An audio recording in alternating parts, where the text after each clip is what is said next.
오늘은 그 수업하기 전에 한 말씀 드리고 수업을 할까 합니다. 옛날에 유명한 어떤 궁사가 있었어요. 궁사. 활 쏘는 사람이죠. 궁사가 있었는데 그는 처음부터 이렇게 활을 잘 쏘는 사람이 아니었어요. 그리고 활 만져보지도 않았어요. 근데 이 사람이 어디를 이제 굉장히 집이 가난해요. 그래가지고 가난해서 그 부인이 하고 배를 짜서 이제 그 집 생계를 유지하고 있었거든요.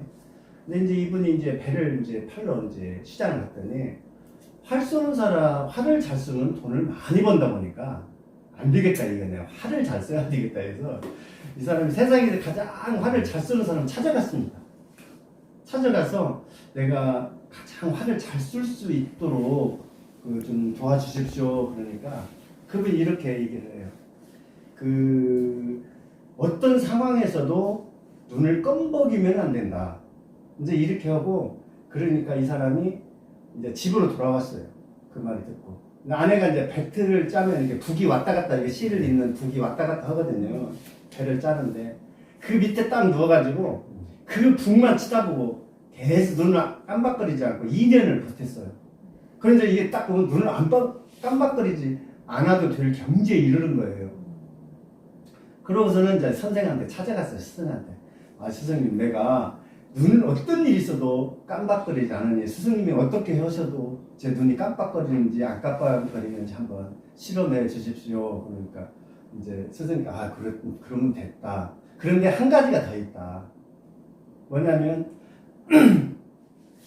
어떤 움직이는 것을 보고도 아주 적은 것도 크게 볼 줄 아는 눈에 힘을 길러야 된다.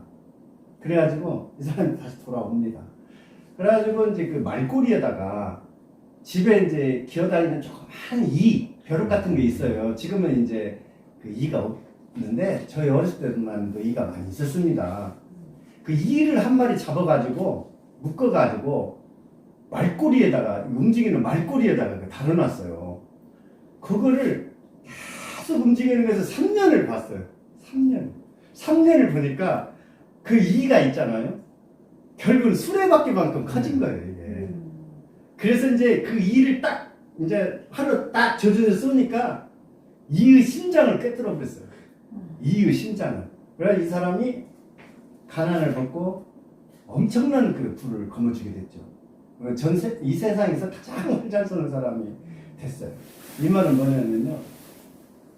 무슨 일이든 이분처럼 그 배틀에 누워서 2년 또 이를 그 말꼬리에 묶어놓고 3년을 쳐다봤거든요. 무엇이든 최소 5년을 이상을 정진해야 된다. 정진도 보통 정진하는 게 아니에요. 진력을 다해서 정진을 할 때 비로소 뭔가를 이룰 수 있다는 얘기거든요. 그래서 우리가 그러잖아요. 무엇이든 그 10년은 미래를 바라봐야 된다. 그래서 학업은 100년지 대계고 나무를 키우는 것은 10년지 대계라고 했지 않습니까? 그래서 어떤 직업이든지 10년 이상은 해야 거기에 좀 안다. 그런 뜻입니다. 그래서 이제 그 우리 같이 이렇게 배움의 자세를 가지고 있는 사람도 최소 5년 이상은 진력을 해야 그 길을 좀 안다는 거예요. 그렇지 않고 지레 그냥 겁을 먹고 절망하거나 하기도 전에 내가 저 산을 어떻게 넘을 수 있어 이렇게 마음을 먹는다면 넘을 수 없는 거죠. 특히 글쓰기는 그 어떤 어려움이 있어도 정말 노력을 많이 해야 돼요. 천부적으로 타고난 그런 그 지혜도 있고 지식도 있지만은 그것보다는 후천적으로 노력을 많이 해야 됩니다. 특히 글쓰기에서 시쓰기는 정말 후천적으로 그 많은 생각을 해야 된다 해서 오늘은 무슨 일이든 어렵고 맘먹으면 5년은 버텨봐야 된다. 그리고 다음에 더 정진을 하든 나아가든 또 하지 않든 하든 그런 일을 할 수 있다는 겁니다. 그래서 그 말씀 드리고요. 29강 한번 들어가 보겠습니다. 오늘은요. 미학적 관점과 언어에 대한 경험을 시적 감각으로 키워라. 또 나를 감동시키지 않으면 타인을 감동시킬 수 없다는 이 조그마한 소주제 2개를 가지고 오늘 선생님들하고 공부를 한번 해보겠습니다. 잘 아시다시피 인생은 지금까지가 아니라 지금부터라는 말이 있습니다. 지금부터 우리가 열심히 글쓰기 다시 시작한다면 못할 것은 아무것도 없어요. 물론 천부적인 그 재능을 가진 사람한테는 처음에는 뒤지겠지만 열심히 노력하는 사람한테는 천부적 재능도 어찌 보면 뒤질 수가 있는 겁니다. 열심히 노력하자는 뜻으로 이렇게 말씀드렸습니다. 미학적 관점과 언어에 대한 경험을 시적 감각으로 키워라. 굉장히 말이 어렵네요. 미학적 관점. 미학이라는 것은 그 아름다움은 본질이나 형태를 바라보는 방향이나 생각이에요. 미학. 예. 요즘 미학이라는 말을 아름다움의 미학 뭐 이런 게 많이 쓰잖아요. 그런 관점과 언어에 대한 경험. 이 경험이 굉장히 중요해요. 글쓰기에 있어서 경험이 가장 중요하다고 봐야 됩니다. 예. 경험하지 않은 것을 그 머리로만 쓰면요 감동 줄 수 없어요. 예. 그 경험은 직접 경험과 간접 경험이 있거든요. 그래서 실제로 보고 듣거나 몸소 겪는 것을 경험이라고 하는데 우리 좋은 말 있잖아요. 속담에 백문이 불여인견이라고.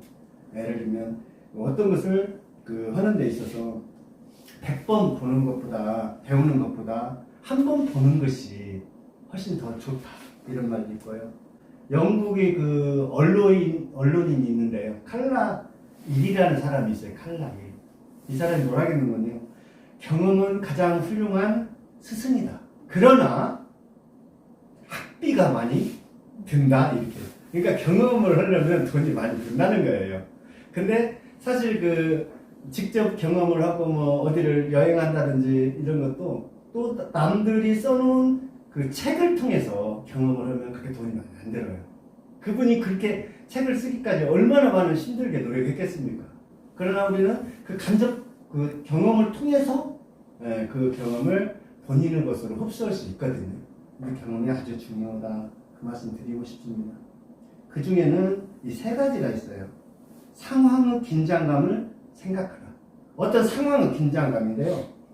그 처해 있는 형편이나 어떤 꿈틀거리는 그런 내면을 바라보려고 노력하라. 그 말입니다. 그 다음에 공간을 선점하라. 이거는요, 시적 공간이에요.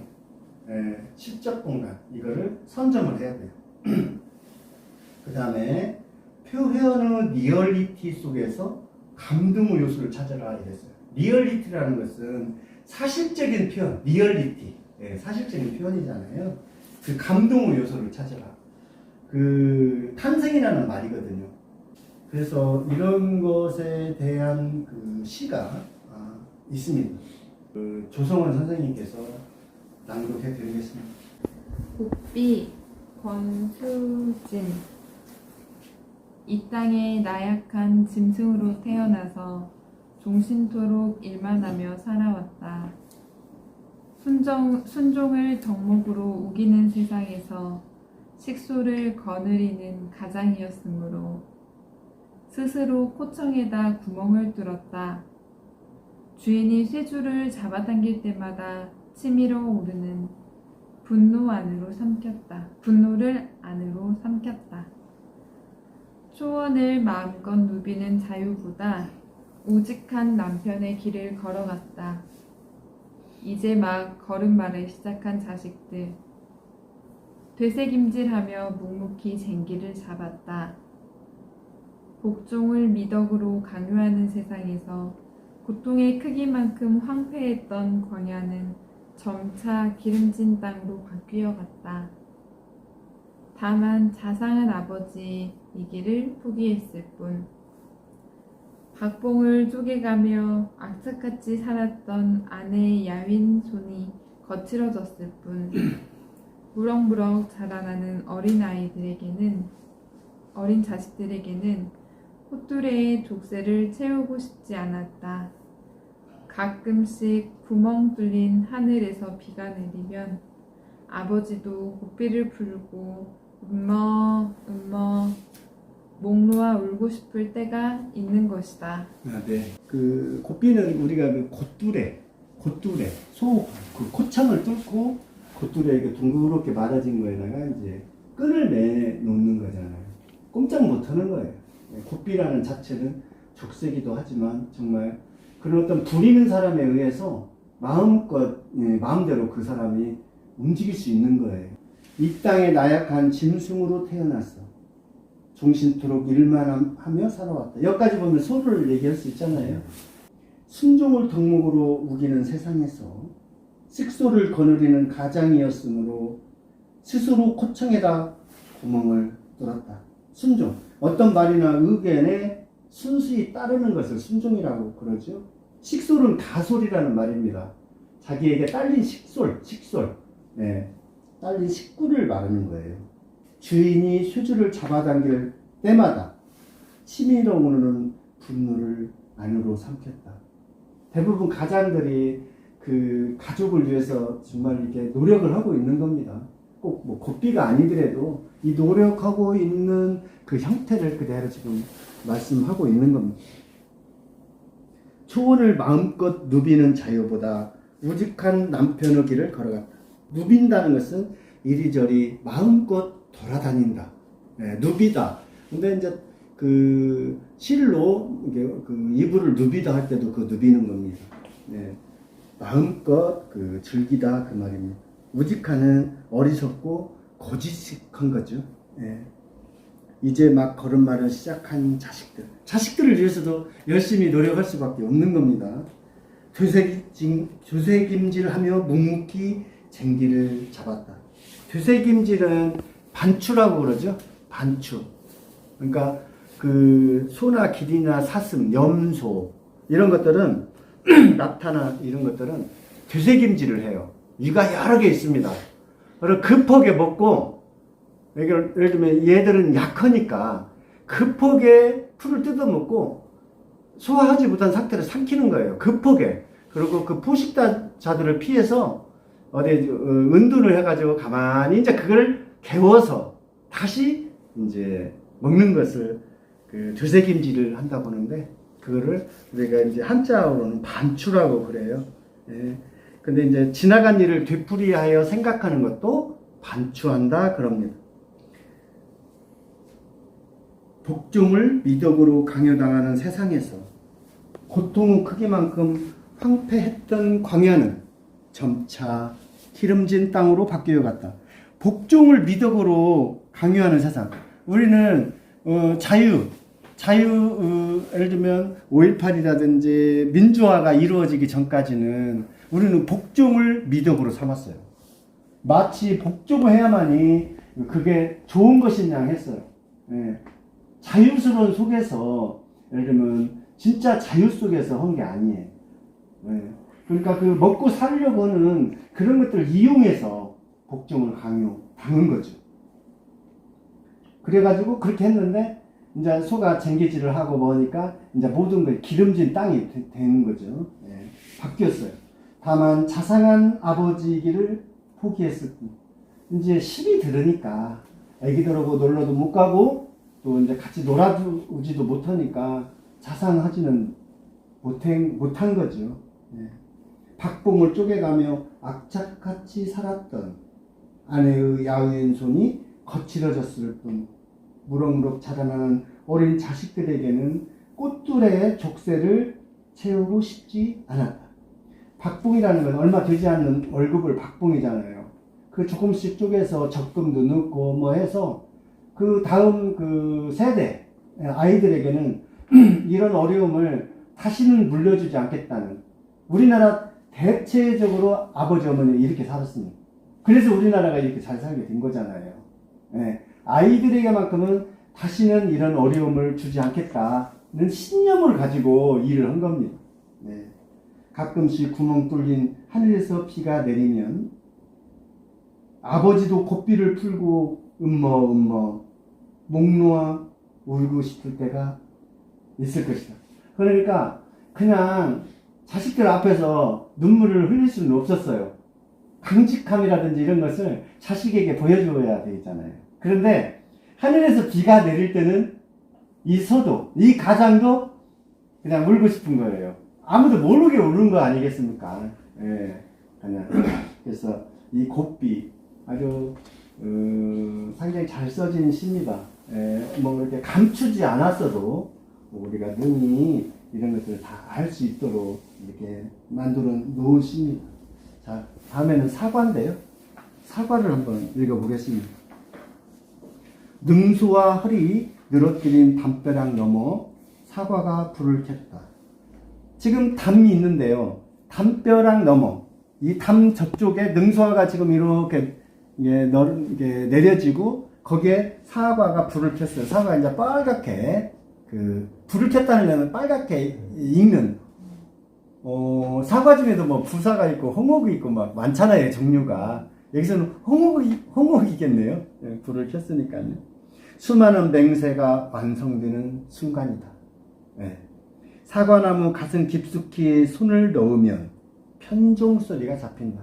사과나무에다가 손을 이렇게 집어넣으니까 그 소리가 어디가 있어요? 사과에 편종이 소리가 있는 게 아니고 사과나무 속에가 편종 소리가 있어갖고 사과 하나에다가 보내주는 거예요. 그래서 많은 그 사과가 편종이에요. 편종 소리를 내요 나중에. 저 둥근 얼굴 하나하나가 삼천 나한이었구나. 우리 삼천 나한 많이 들어요. 나한이라는 건요, 번뇌를 끊고 인간과 그 하늘 모든 중생으로부터 본받을 만한 사람을 나한이라고 그래요. 네. 나한. 떨어지지 않으려고 애쓰는 표정에서, 사과가 바람이 불거나 뭐 해도 떨어지지 않으려고 하잖아요. 애쓰는 표정에서 안으로 울음을 구겨놓은 허공이 읽힌다. 단연코 경이다. 그 경이라는 것은 불교 가르침을 적은 경전이거든요. 경입니다. 엇갈리는 삶의 방식이 공중을 일으켜 세우는 동안, 이게 뭐냐면요, 엇갈리는 삶의 방식은요, 사과가요, 그 사람이 이제 사과를 솟굴 때도요, 사과밭에 가면요, 사과가 있는 곳은 잎도 다 따줘요. 그리고 사과를 다 속잖아요. 더 클 수 있게끔, 햇빛도 잘 받을 수 있게끔 서로 엇갈리게 다 놔둬요. 그냥 그게 일렬로 일단은 앞에 것 때문에 뒤에 햇빛을 못 받으면 안 되잖아요. 그리고요, 요즘은 사과 밑에다 은박지를 깔아서 사과가 이제 그 빛을 이게 받아가지고 잘 익게끔 해요. 그리고요, 제가 새로운 것을 작년에 알았어요. 사과밭에 가갖고 사다리를 놓고 사과를 다 돌리는 거예요. 사과를 돌리더라고 이렇게. 근데 꼭지가 떨어질 것 같잖아요. 안 떨어져요. 이렇게 돌려줘야 돼요. 180도로 돌리는 거예요. 딱하니. 그래야 이쪽에 빨간 부분은 이제 북쪽 쪽으로 이렇게 햇빛이 없는 쪽으로 이렇게 돌려놓고요.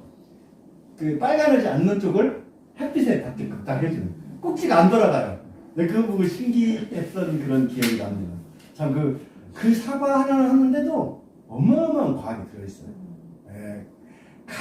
겨울에 가지치기를 한다든지, 퇴비를 넣는다든지, 또 봄에 꽃 해서 사과밭 같은 데 밑에다가요, 어떤 분은요, 갓 같은 것을 또 많이 심어요. 벌나비가 많이 올 수 있게끔, 우리 김장 지금 했잖아요. 그 갓 있어요. 그게 추위에도 굉장히 강하거든요. 안 죽어요. 안 얼어 죽어요. 그러니까 이게 초봄이 되면요, 유채꽃처럼 제일 먼저 와갖고, 먼저 자라나서 꽃을 피워요. 그럼 사과꽃 딱 필 때 그것도 피면요, 서로 막 이렇게 벌나비를 이렇게 모아주는 거예요. 그래가지고 이렇게 수정을 시키면요, 또 그걸 또 다 따요. 일일이 꽃을. 참 힘들어요, 사과가. 또 사과가 어느 정도 조금 크면 또 적과를 해야 돼요. 근데 얼마나 사과 하나 하려면은 힘이 드는지 진짜 말도 못하는 겁니다. 엇갈리는 삶의 방식에서 공중을 일으켜 세우는 동안 순살이 포동포동한 너를 사무치게 바라본다. 순살이 이제 포동포동 이제 사과가 컸어요.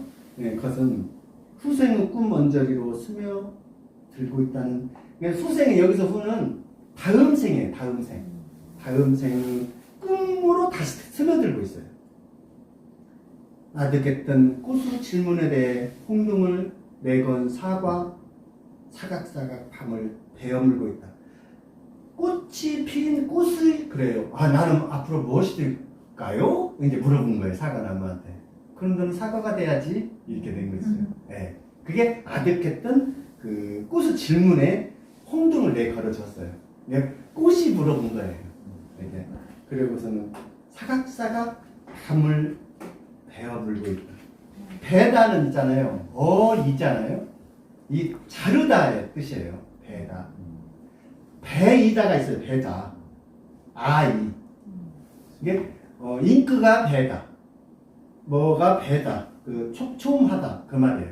뭐 진짜 뭐 농작물을 심었잖아요. 도라지를 이렇게 뿌려놓으면 촘촘하다. 아 이게 도라지 너무 베네 할 때는 이 촘촘하다는 뜻이 있고요. 또 잉크가 물에 스며든다 이런 하면은 그것도 베다라고 보여요. 근데 이제 베다는 이게 이제 베고 눕는 거, 이게 자르는 거 이런 것을 것이기 때문에 베개 할 때도 틀리지 않아야 됩니다. 베개. 저도 가끔 베개를 틀려요. 씻으면은 베개가 저도 가끔 한 번씩 나오더라고요. 근데 어이로 쓸 때가 아이로 쓸 때가 있어요. 이게 맞은 것 같아요. 근데 써놓고 보면 아니더라고요. 어이입니다. 베개. 그래서 이런 좀 뭐 특별하게 뭐 잘못된 건 아닌데 나름